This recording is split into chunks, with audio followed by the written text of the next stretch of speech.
ऐसा कहते हैं कि मरने के बाद सब ठीक हो जाता है। वो व्यक्ति जिसे हम जीते जी तवज्जो नहीं देते, जो व्यक्ति जिसके कामों को हम जीते जी पहचानते नहीं हैं, उसको हम रिकॉग्नाइज नहीं करते, उसके कामों को, उसके जो प्रयत्न हैं उनकी हम सराहना नहीं करते, उसके दिए गए योगदान को हम जो है वो सराहना नहीं करते। लेकिन जैसे ही वो व्यक्ति जो है मौत के आगोश में जाता है, भगवान को प्यारा हो जाता है, अचानक से हम सब लोग जो हैं उसकी प्रशंसा करना शुरू कर देते हैं, उसको बहुत ज्यादा जो है उतना तवज्जो देते हैं। अगर वो जीते जी उस व्यक्ति के सामने या उसके किए हुए प्रयत्नों को अगर वो पहचान जाते तो शायद वो व्यक्ति कुछ साल और जी जाता।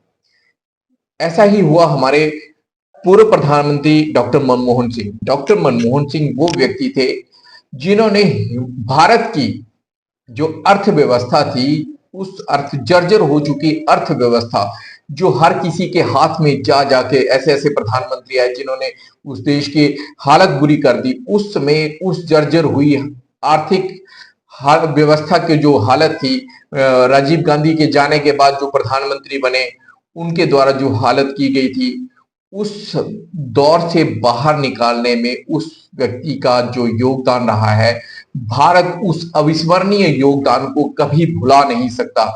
हम लोग जो हैं वो इतने एहसान फरामोश हैं कि जब जीते जी हम लोगों ने उस व्यक्ति को रिकॉग्नाइज नहीं किया। उस व्यक्ति ने जिसने इस पूरे विश्व में इस देश की आर्थिक व्यवस्था को इतने जर्जर ढांचे से प्रथम 10 में, प्रथम 5 में लेकर आना एक बहुत बड़ी उपलब्धि थी। जो उसने पूरे बाजार खोल के रख दिए हिंदुस्तान के। जब उसका विरोध किया जाता था कि एक गैट का समझौता है जो वित्त मंत्री होते हुए उन्होंने किया, और उस गैट के समझौते को लेकर विपक्ष जो था इतना ज्यादा चीखता था, चिल्लाता था कि एक कंपनी आई थी ईस्ट इंडिया कंपनी, उस ईस्ट इंडिया कंपनी, एक कंपनी ने भारत को गुलाम बना कर रखा 200 साल तक, तो जब हजारों कंपनी आएंगी तो वो भारत के साथ क्या करेंगी, इस तरह के तर्क देते थे। आज वही मनमोहन सिंह थे जिनके कारण आज हम जो है वो इतनी बड़ी अर्थव्यवस्था बने हुए हैं। प्रधानमंत्री रहते हुए उन्होंने लगभग 114 के, जैसे कि आंकड़े आए हैं, 114 के करीब जो है वो पत्रकार वार्ताएं की हैं। बहुत बड़ा सीना था।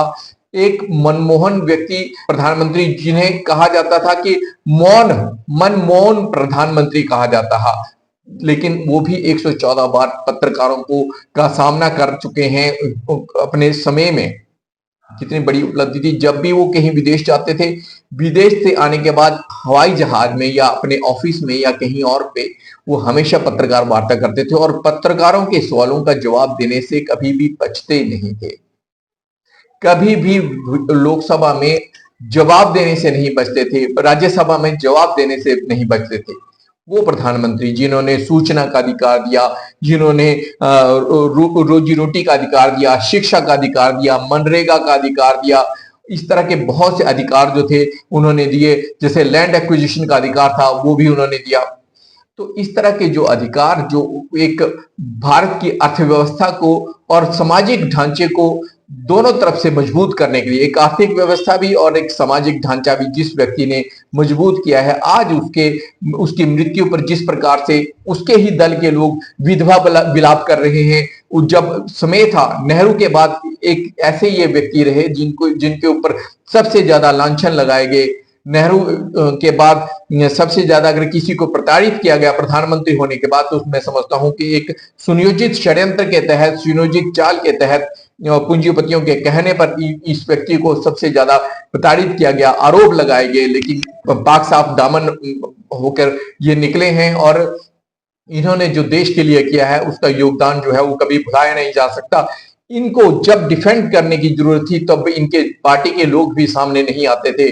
वो अपने अपने कर्मों का फल आज भी भुगत रहे हैं और आगे भी भुगतते रहेंगे। लेकिन जिस प्रकार से आज इनकी अच्छाइयों को बताया जा रहा है पक्ष और विपक्ष दोनों के द्वारा, तो अगर समय रहते अगर इनको रिकॉग्नाइज किया जाता, इनके कामों के योगदान को उल्लेखनीय किया जाता, तो शायद आज की स्थिति और होती और देश जो है इनसे प्रेरणा लेकर और इनकी नीतियों को आगे बढ़ाकर अगर आगे बढ़ा होता तो ये बहुत बड़ी बात होती। ऐसा हमेशा होता है कि मरने के बाद जो है वो आदमी बहुत अच्छा हो जाता है, उसकी नीतियों को याद किया जाता है। अगर जीते जी उसकी नीतियों को याद कर लिया जाता, दिखाए हुए मार्ग को याद कर लिया जाता, तो देश की जो जर्जर हालत हमेशा होती रही है वो ना हो। और जिस प्रकार से आज देश जो है वो कभी एक टैक्स, कभी दूसरे टैक्स, कभी तीसरे टैक्स से गुजर रहा है, शायद ये हालत जो है वो नहीं होती और बहुत से लोग जो थे उनसे शिक्षा प्राप्त कर सकते थे। धन्यवाद।